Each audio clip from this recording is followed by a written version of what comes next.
If you don't feel a bit of a sense of shock and challenge from the words of Jesus today, go back and read the gospel again. I'm sure if you read it enough times, you'll feel it, because he makes such clear and absolute demands for every single one of us here in the gospel. And part of the work for us in our own experience in life of negotiation is learning where your limits are.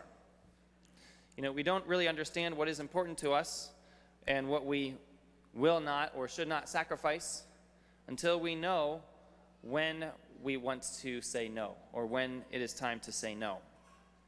We do this in many things in life.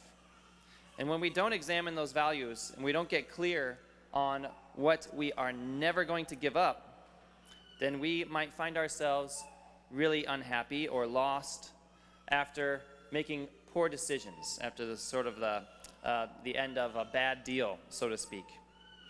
We all kind of go through this at a certain time in our life. And I guess I want to apologize in advance to all teenagers in the room for stereotyping them a little bit. But I was there. I remember being a teenager, and I think every adult in this room can admit a similar way of acting as a teenager, where we kind of spend a lot of time in the teenage years looking for where the limits are, right?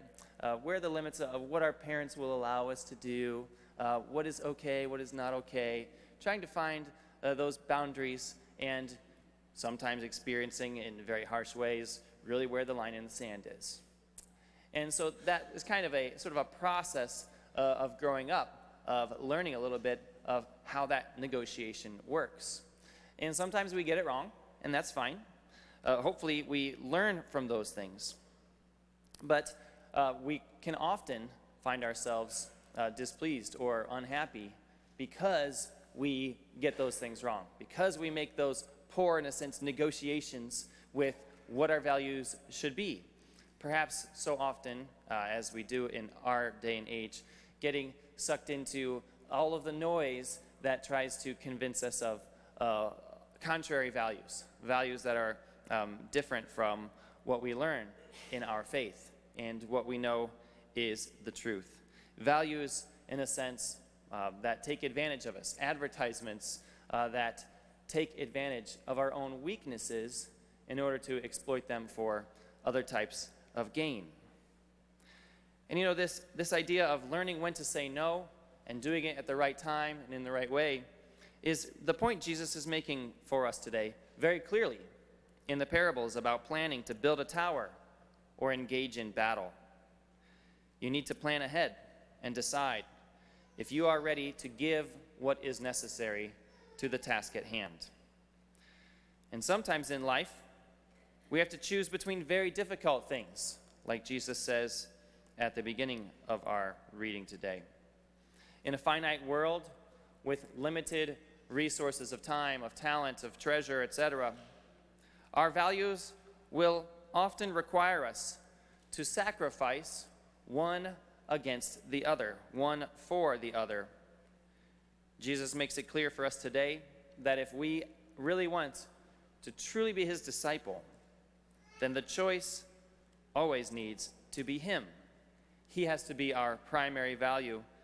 As I have said in times before, the main thing is to keep the main thing the main thing. Only one thing in our life deserves to be God, and that's God himself. Every time we make something else to be God, we make a huge mistake. For all of us, our heart is like this altar that is meant only for worship to God. We do not offer up worship to anything or anyone else here in this church. And neither should we do so in our hearts and in our lives. This is what Jesus is asking of us today, that purity of heart, that integrity of soul. So what about those times in life when we may need to choose, in a big way or in a small way, between Jesus and our siblings, or between Jesus and our parents, or between Jesus and our spouse, or between Jesus and our own lives. These grueling choices that the Lord puts before us today are really hard to imagine, but it is important for us to remember that only in the Lord is true life offered to us, and so we must choose Him always.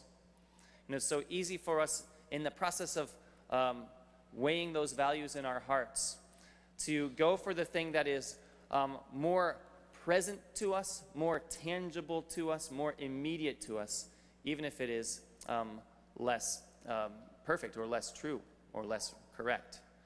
And so that's why it's sometimes easy for us to choose something other than Jesus, because He's not standing right next to us. He's not holding our hands in the midst of those decisions. If He were, it would be a lot easier for us to choose Him. But sometimes we allow what is in front of us, and we allow our fears to take over and lead us down the wrong road. It's good for us then to spend time remembering two things that will help us to choose Christ in the midst of these choices. First, to remember the great reward that He offers us, and weighing that in comparison to the things that we may get by choosing against Him. So one good way of doing this is to imagine eternity. And visualizing one example of eternity would be me putting a little dot on the wall, maybe right below the cross, or a very, very short line, perhaps just 1 inch long. And we can imagine that line to be our entire life on earth. 70 years or 80 for those who are strong, as it says in the Psalms. But then, to imagine eternity, to take a pen and start tracing a line that continues to go all the way around this whole church, all the way around all the walls and back to the tabernacle, to give us a reminder of the difference between eternity and our life on earth, comparing the two. And that could help us to make a decision for the Lord when it is a challenge. Another thing that could help us is to spend time reflecting on the cross or on a beautiful image of the Sacred Heart. For example, this statue back here. I kind of love where the priest's chair is because I get to look like right at that statue all the time. And it's very beautiful to remember how much the Lord Jesus loves you, how He would do anything for you, as we see in the cross. And if this is the person that you get to choose between Him and something else, it's so much easier for us to choose Him when we remember how much He loves us, how much He really wants what is good for us. And He's willing to give it too. He's able to give that to us. Those two things, I think, can help us to choose Christ in the midst of, those things that are much more present to us and the fears that may be trying to overwhelm us, etc. Try to, one, remember how long eternity is, so you see the great reward that God wishes to give us, and second, how much He deeply loves us and desires us. One good way for us to grow one step deeper in giving everything to Christ. You can't just say, all right, Jesus, I'm giving everything to you right now, and okay, life is going to be a cakewalk now. No, it's a process of continual conversion, of one day at a time, giving more or growing deeper in that gift to Christ. And so one thing for us to find out where we need to grow is to examine our own hearts for where we have said no to God, or where we have tried to make negotiations with God, and there's things that we were unwilling to give to Him or not willing to give up. We can look back at the past, perhaps, for those times where we had to choose between Jesus and family or friends or sports or popularity or money, and we made the wrong choice.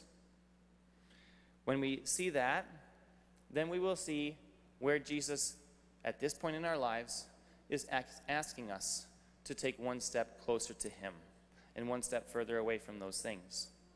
This is the work of sanctification, brothers and sisters, to do this one step at a time. Let us never forget the great gift that Jesus offers us and the great love that his heart constantly is burning for us, that he shows for us so clearly in his cross and from this altar. And let us ask the Lord for the grace to keep him as the King on the throne of our hearts and to continue to offer worship to him alone on the altar of our hearts.